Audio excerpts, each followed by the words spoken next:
You have a mental problem. I have a mental problem. How? The United States don't apply to you, and you get to make them up as you go along, like you know more than everybody else in the world. There's clearly something wrong with you. No, what did I make up? All of it. Good morning. The 14B District Court is now in session. My name is Elaine Washington.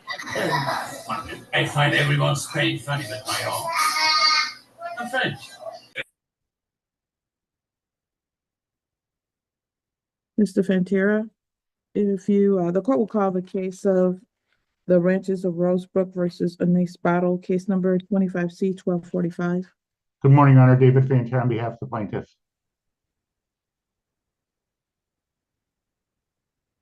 Battle, please unmute and state your name. Anise Battle, appearing especially, not generally. Thank you. All right, we're here for the continuation of the hearing today.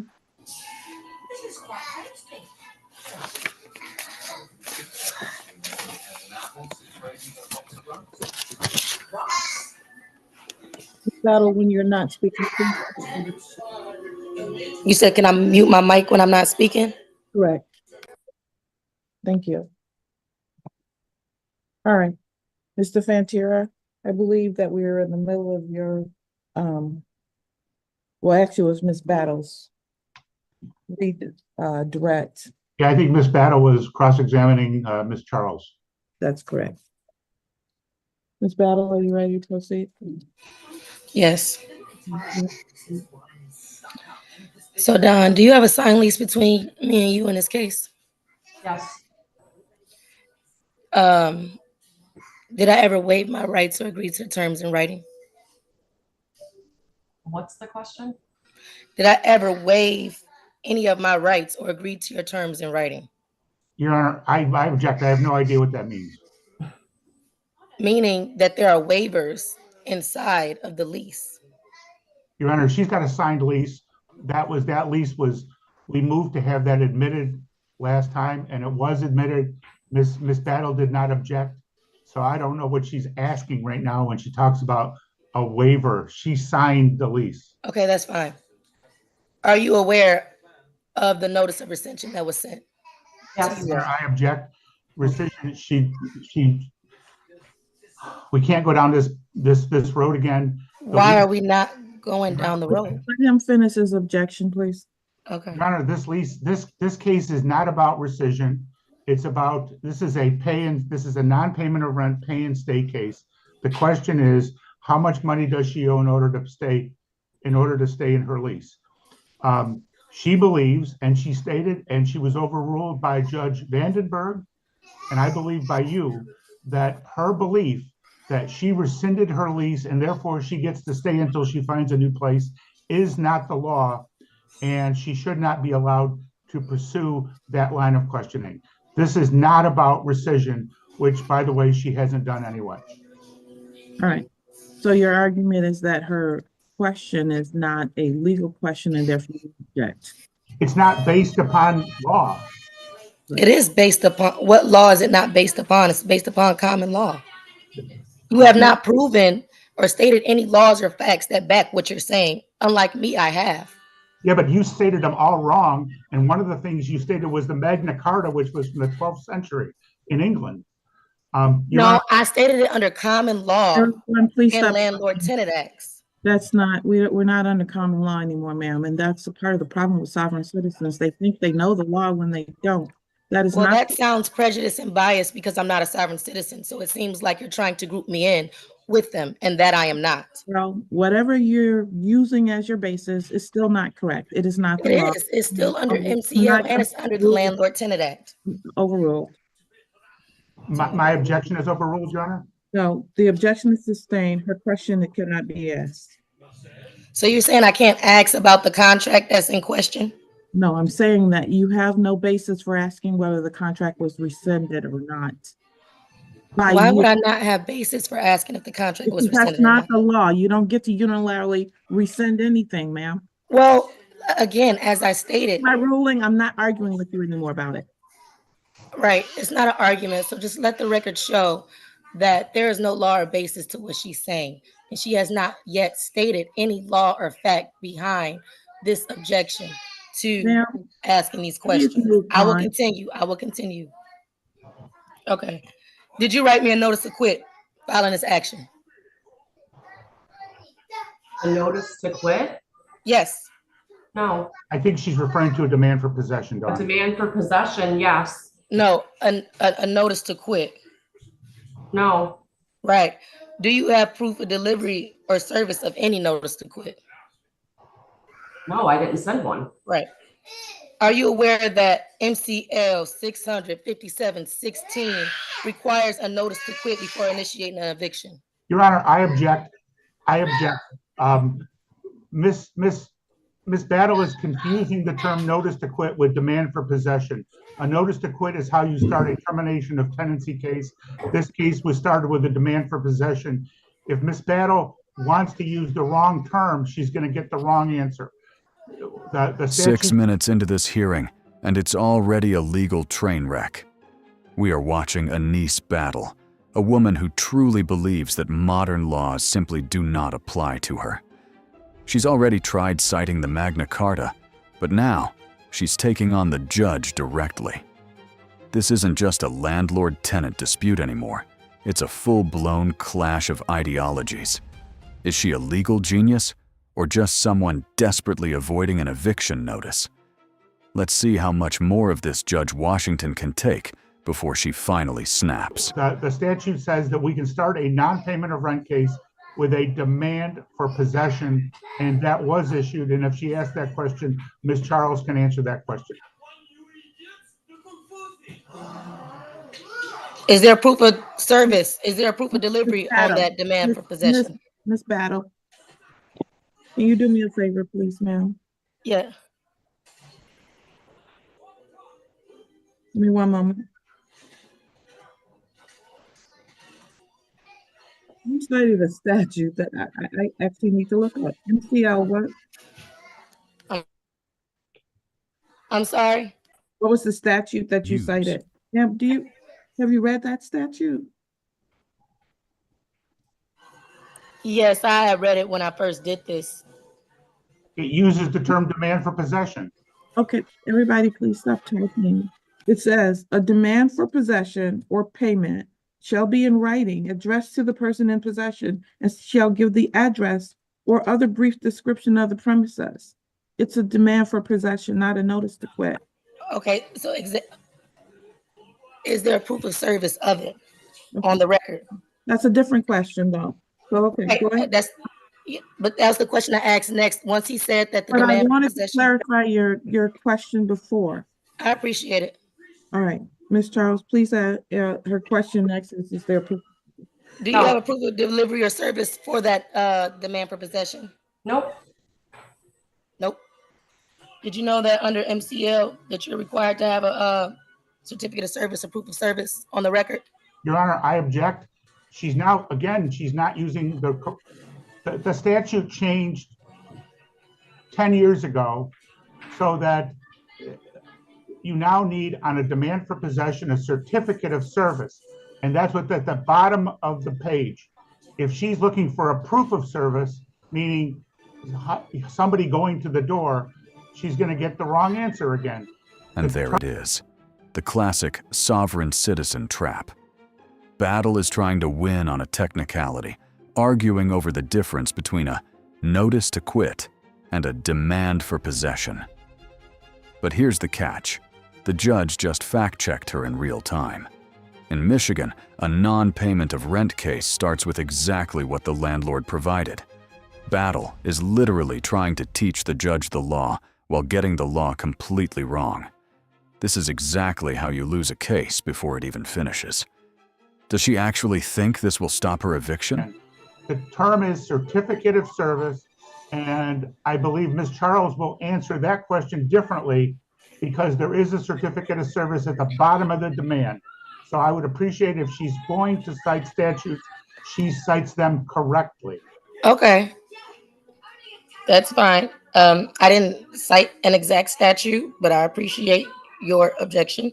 I just said MCL because they're both under MCLs. Both proof of service and certificate of service are both under MCL. No. All right, everybody. You, can I make my ruling? like, let's just, okay. All I'm trying to do is ask questions to make sure certain things are on the record. A certificate of service Okay, is ask that is question. not on the disposition. And just like she read on 657 16, was the property described on that disposition? Yes. Was there a description of the property? Yes. If there was a description of the property? Correct. On my copy, there is no description of the property. But let's continue. Does your company participate in HUD programs or accept federal HUD assistance? Yes. Okay. Did you provide me with grievance procedures required by HUD? Did I provide you with what? Grievance procedures required by HUD. Your No. Honor, I object. That's irrelevant. There are no It's such grievance procedures under this anything that I'm aware of. I mean, I don't even know what she has a grievance about. right. The grievance would be with the breach, and you all have a grievance, and hence on why you initiated a hearing for the breach of the contract. So it goes back to HUD because you're publicly funded, right? No, we're not. And- No, publicly- we're not publicly. Well, you accept HUD housing. You accept HUD housing and you apply, and you are in compliance with HUD laws and policies, correct? Yes. Right. Okay. So if you have HUD terms and you're Your Honor, I object. Miss Battle is taking. object to it, I didn't say anything yet. Well, I'm objecting because she asked Ms. Charles a question, which was, do you get any funding from HUD? Yeah, most companies do. We do. And then she takes that and starts taking that to a next question where it says, well, when you get funding from HUD, and then she's assuming. I didn't assume anything. I asked the question. Okay, what was the question you were going to ask? I said, do you have to follow HUD's policies? That was my next question. And she said yes. Right. And then you objected after that. No, and then you started the next question. No, I started the question, but I didn't get it out my mouth Everybody, before you please objected just me. Let her ask the next question, and if you have an objection, I can hear it after she finishes her question. Okay. Okay. Are you aware that before you initiate a hearing in court or the administrative process before court, you have to have an administrative hearing by a HUD administrative judge? Your Honor, I object. I'm not aware of any. Say no. I mean, that's Just not. say no because you're not aware, and that's okay to not be aware. That just means that you are not aware of the laws that govern. No, it doesn't, It- because that is not the law, ma'am. How is it? Okay. You're making. Are you Can aware? we just talk about the audacity here? Battle is now claiming that because the property accepts HUD vouchers, they need a federal administrative judge to evict her. It's a bold move, but legally speaking, it's total nonsense. She's throwing out federal codes like 42 USC 1437, hoping something sticks. You can see the judge's patience evaporating. This is the moment where the sovereign tactic usually fails, when the judge realizes the defendant isn't interested in facts, only in stalling the inevitable. You're making. Are you aware of the requirement under 42 USC 1437 DK for federally funding or accepted landlords to resolve disputes through HUD before an eviction proceeding? Your Honor, again, I'm going to object.